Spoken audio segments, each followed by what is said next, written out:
Esse é o podcast Inteligência Jurídica, o espaço do Machado Meyer pensado para dividir com você a nossa visão sobre questões que impactam seus negócios e transformam realidades.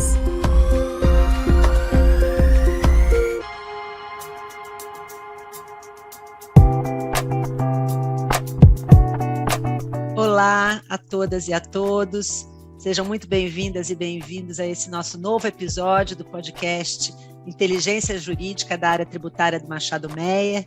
Eu sou Daniela Zagari e tenho aqui o prazer de estar em companhia dos meus sócios Diana Piatti e André Menon para comentarmos as principais notícias, julgamentos, legislações da última quinzena. Olá pessoal, prazer estar aqui novamente com vocês. Olá pessoal, uma alegria estar aqui comentando as notícias tributárias da semana e da quinzena. Bom, começando aqui pelos julgamentos nos tribunais superiores, nós temos aqui o prosseguimento do julgamento de uma ação muito importante, embora não tenha sido finalizada ainda, que é a ADI, Ação Direta de Inconstitucionalidade 5422. Nessa ação direta de inconstitucionalidade, o que se discute é a constitucionalidade ou não da incidência de imposto de renda sobre valores recebidos a título de alimentos ou pensão alimentícia no âmbito do direito de família. Já havia sido proferido o voto do relator, ministro Dias Toffoli, pela inconstitucionalidade dessa incidência, ao fundamento de que isso é um verdadeiro bis in idem, ou seja, uma cobrança em duplicidade, na medida em que quem paga a verba alimentícia, o chamado alimentante, ele já paga imposto de renda sobre os seus próprios rendimentos, né? Então, não faz sentido que essa pensão alimentícia, quando paga, seja considerada uma fonte de renda nova para sofrer nova tributação. A novidade aqui muito interessante é que nós tivemos o voto do ministro Luiz Barroso, que foi na mesma linha, também ratificou esse entendimento do ministro Dias Toffoli, mas foi um pouco além também, porque ele examinou a questão sob a perspectiva da dignidade da pessoa humana e da igualdade, necessidade de igualdade de gênero. Então, o que ele disse é que, na maioria dos casos, a guarda nessas situações que sejam pensão alimentícia é da mãe, e por estudos, por estatísticas e tudo mais. E admitir essa tributação novamente por quem está simplesmente recebendo uma verba alimentar para fazer frente ao sustento da família é uma grande violação também à necessidade da igualdade de gênero. Então, uma referência adicional, ele disse aqui, trazendo dados estatísticos, que em 2019 os homens deduziam 15,65 bilhões de reais em pensão alimentícia e as mulheres 370 milhões, a demonstrar que, na verdade, quem realmente percebe as pensões alimentícias, especialmente para fazer face à educação dos filhos, são as mulheres que normalmente detêm a guarda das crianças. Ainda um comentário sobre decisão de Tribunal Superior, aqui agora do STJ. Embora o assunto não seja propriamente novo, ele tem um elemento aqui interessante. Aqui eu estou me referindo ao julgamento de um recurso especial pela segunda turma do Superior Tribunal de Justiça, que tratou daquela chamada trava dos 30%. O que é a trava dos 30%? É a limitação que é estabelecida pela legislação à compensação de prejuízos fiscais e base negativa da contribuição social sobre o lucro em 30% por exercício. Nós sabemos que o Supremo Tribunal Federal já julgou essa matéria no tema 117, entendendo que é constitucional a incidência, por entender que se trata de um benefício fiscal. A primeira turma do Superior Tribunal de Justiça, e o que veio a ser examinado aqui pelo Superior Tribunal de Justiça, é a legitimidade, legalidade dessa limitação em situações de incorporação ou fusão ou cisão da pessoa jurídica. Ou seja, como houve a extinção da pessoa jurídica, o argumento aqui é que não se admitir a compensação integral, isso implica a perda do próprio prejuízo, que é um direito estabelecido pela legislação. Então, nessas situações específicas, deveria ser admitida a compensação integral. Isso o Supremo Tribunal Federal não examinou. A primeira turma havia considerado legítima essa limitação, mesmo em caso de extinção da pessoa jurídica por incorporação, ao argumento de que não havia previsão legal e que o próprio Supremo já havia entendido que se trata de um benefício fiscal. A novidade que nós tivemos aqui da segunda turma é que o julgamento foi no mesmo sentido, contrário ao contribuinte, mas trouxe um elemento novo e talvez um elemento de atenção aqui, porque pode ser um pouco perigoso.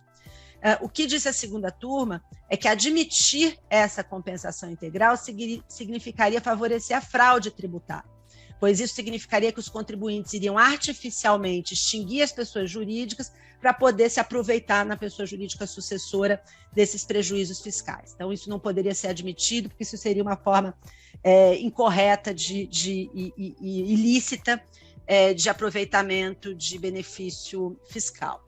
Isso é um pouco perigoso, porque criar essa premissa de que necessariamente o contribuinte estaria fazendo um planejamento fiscal com vistas a esse aproveitamento, generalizando dessa maneira, parece um pouco perigoso.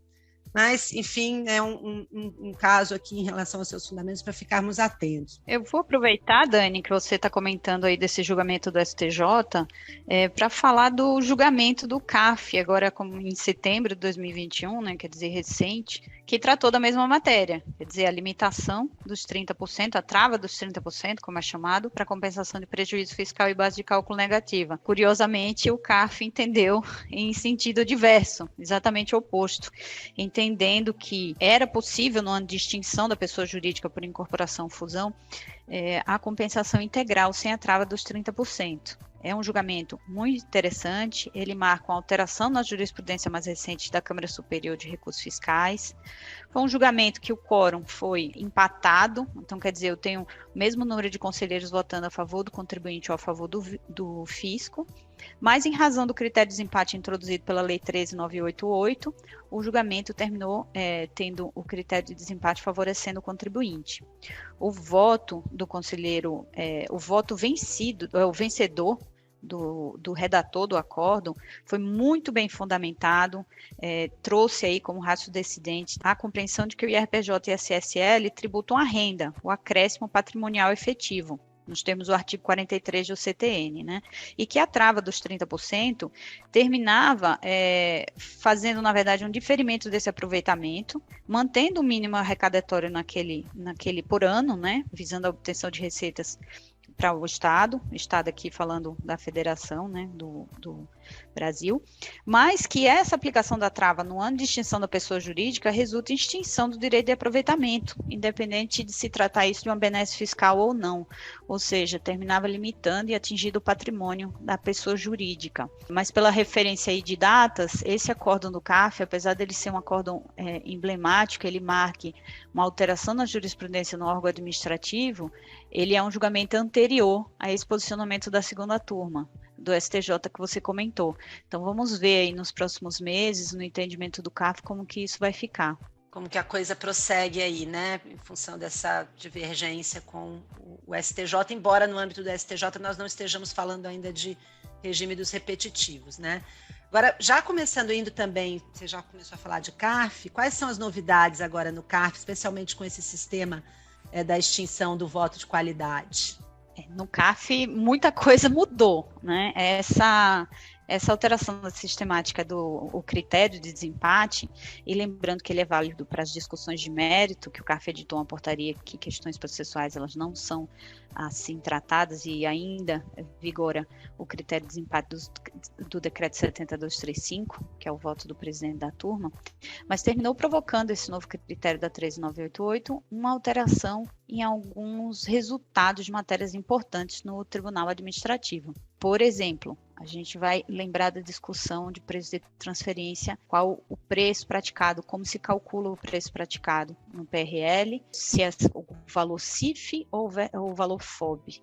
Discussão que é conhecida no meio como CIF e FOB. Essa discussão, até então, ela era desfavorável aos contribuintes. E aí, nos julgamentos de agosto e setembro da Câmara Superior de Recursos Fiscais, o colegiado em número de votos teve um resultado de empate e o desempate terminou favorecendo o contribuinte pelo regime de desempate atual. Então, essa discussão que durante muitos e muitos anos terminava sendo um resultado desfavorável para o contribuinte, agora tem um resultado favorável. Outras matérias também, a dedução da CSL, ou dedução do ágio na base de cálculo da CSL, multa isolada antes do encerramento do ano no calendário, e diversas outras discussões que antes tinham um resultado desfavorável ao contribuinte, terminaram agora tendo essa virada de jurisprudência no posicionamento da Câmara Superior de Recursos Fiscais.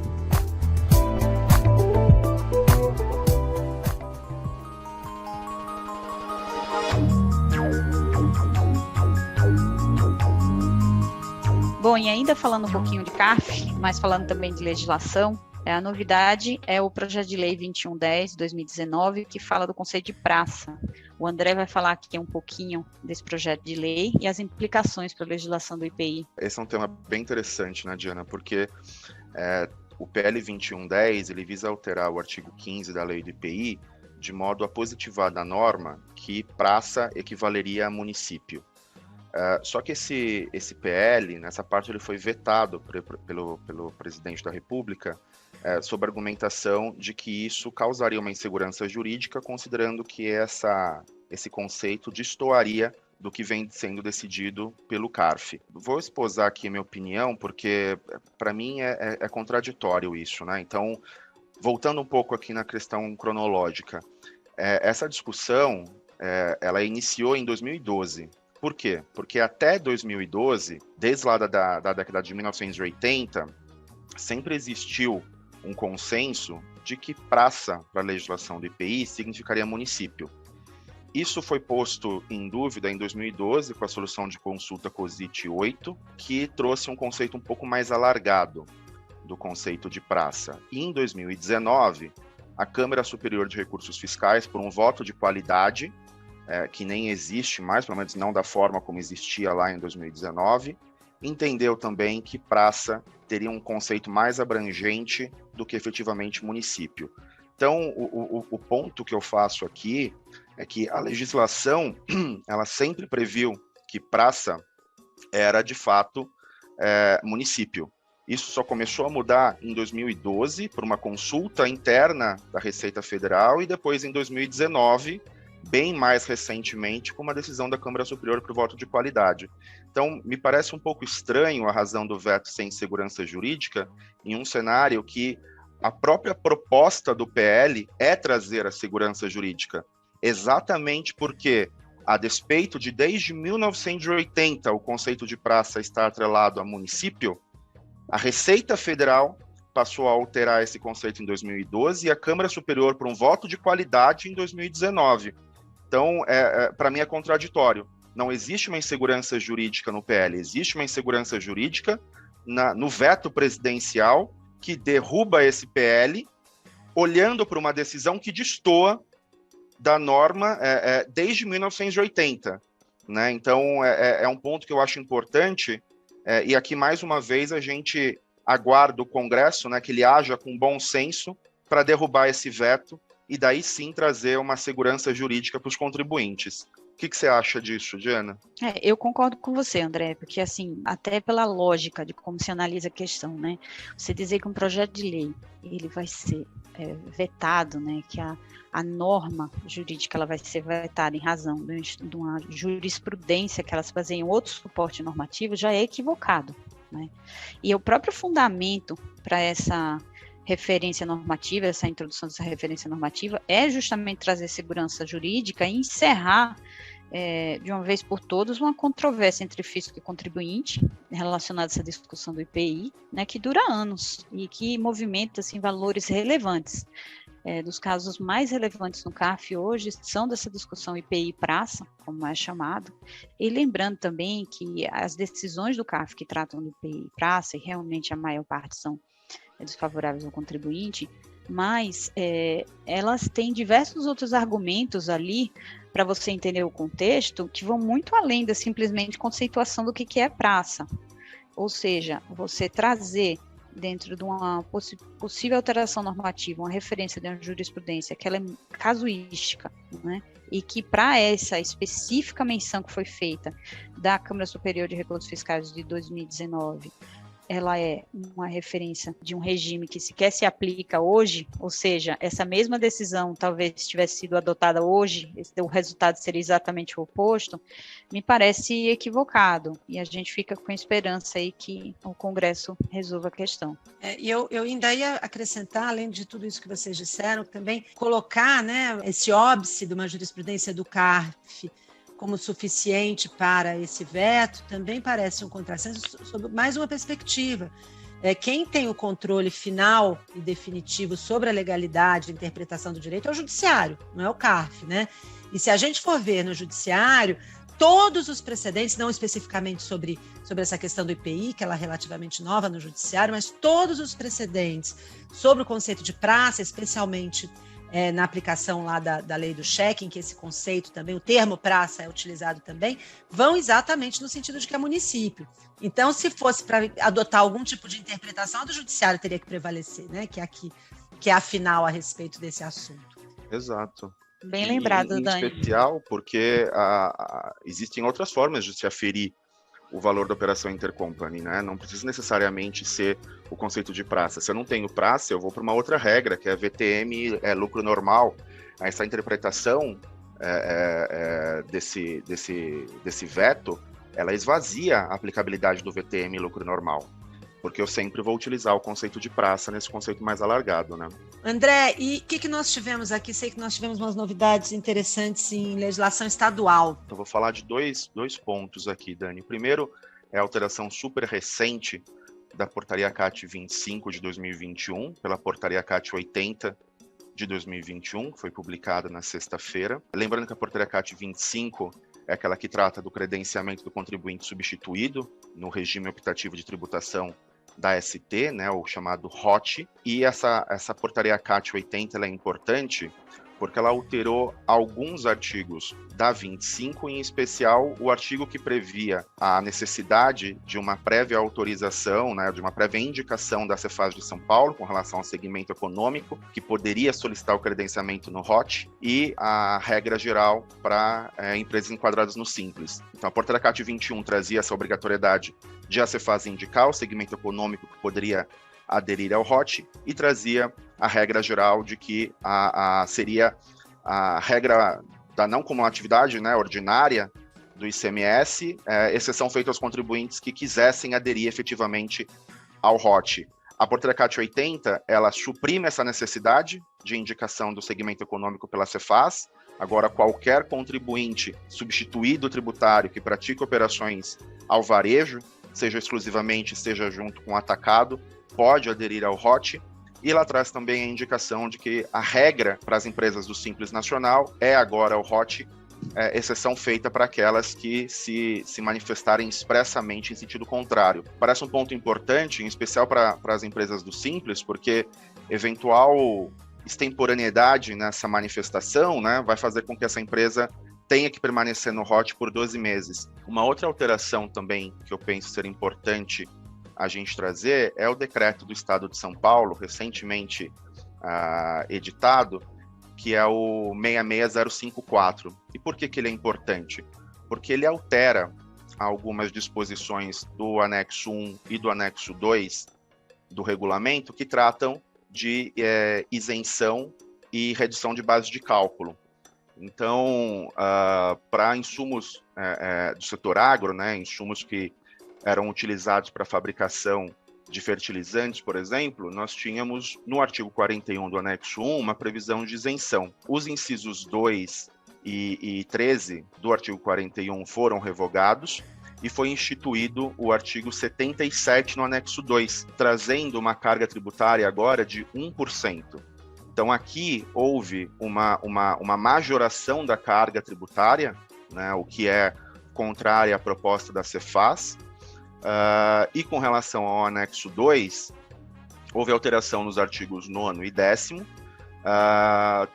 mas não houve alteração de carga aqui, né? A redação original previu uma redução na legislação do Estado do artigo 9º de 47,2 e do artigo 10º de 23,8, desculpa, e essas cargas foram mantidas, só que agora ele coloca uma carga efetiva. Então, o 77 também traz ali, no parágrafo 1º, a indicação de qual a carga tributária nas operações tributadas a 4%, 7% ou 12%, mantendo aqui a mesma carga que existia antes. Só lembrando que essa disposição do artigo 9º e do artigo 10º, ela destoa da previsão do convênio 100, que é uma discussão já desde o ano passado das empresas, porque o convênio 100 traz uma redução de base de cálculo maior, o Estado de São Paulo, em razão da pandemia, veio e reduziu essa redução de base de cálculo. Agora ele alterou o normativo, mas manteve a mesma carga tributária, ou seja, uma carga tributária superior àquela prevista no convênio 100. Me parece que é um ponto importante também a ser mencionado, porque também distou aqui da previsão, né, do que o Estado de São Paulo tem dito com relação às reduções ou reestabelecimentos dos benefícios fiscais vigentes anteriormente à pandemia. Acho que esses eram os pontos que eu queria comentar aqui da legislação estadual, Dani. Obrigada, André. Acho que esses são os principais temas da quinzena. Agradecemos a audiência de todas e de todos e até a próxima. Obrigada, André. Obrigada, Diana. Obrigado, pessoal. Até a próxima. Obrigada. Até mais.